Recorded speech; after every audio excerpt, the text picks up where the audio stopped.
Tales from the Front Lines, June 3rd, 2020.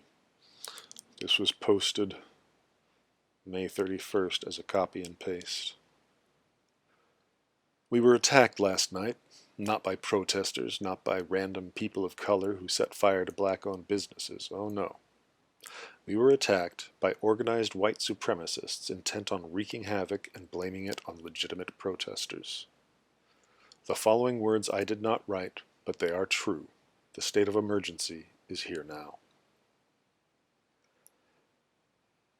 It's time to stop using the word protesters when assigning blame to the arson and attacks on black businesses and post offices and homes being committed overnight.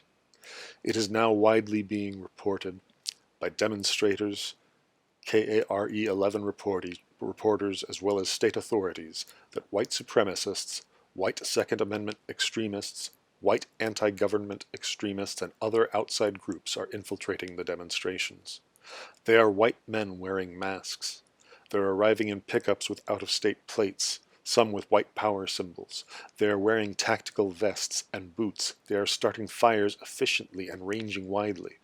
When asked why, they give ambiguous answers, like to take a stand without indicating what stand they're taking, for what, or for whom.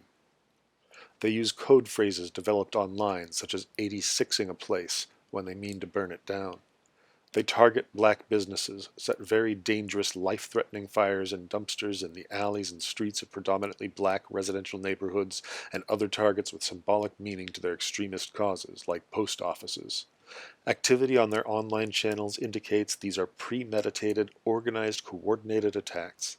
They've been arriving for days. We've all seen the first attack on property back on Tuesday when a white masked man in black with a black umbrella who systematically smashed Autozone windows. When confronted by black protesters, he gave vague answers before leaving the scene. All of this fits. Only one collection of groups has been openly advocating arming, training, and agitating for violent conflict both with the government and non-white Americans: right-wing extremists. They may exist on different points of an ideological spectrum, but they all have one aim in common: eliminate the experience and distinctive voices of black Americans. Either purge black Americans from unequal participation in American life society altogether, or subsume black people's unique experience of police and other violence and oppression into a larger false story that government oppression hurts white people equally. Those who are fighting police brutality and anti-black violence and oppression have different behaviors and targets. They fall into three rough groups. 1. The law-abiding nonviolent. 2.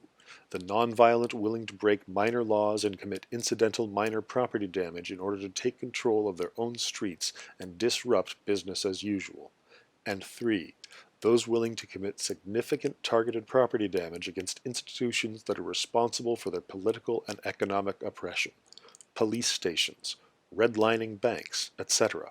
All three groups, because much of this is spontaneous self-organization of people based on their personal approach, gravitating to other like-minded people rather than conventional formal organizations, show pronounced conscientiousness toward and take affirmative steps to protect small businesses, local businesses, black and person of color and women-owned businesses, folks' homes, etc. They are self-governed and disciplined. They set rules democratically on the fly to protect others while enabling free expression, and they follow them. They are everything America aspires to be.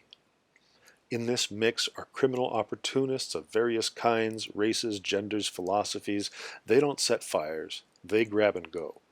So we must not ascribe all overnight violence and damage being done overnight to the protesters. The conflict has reached a totally new and very dangerous stage. It is complex, fluid.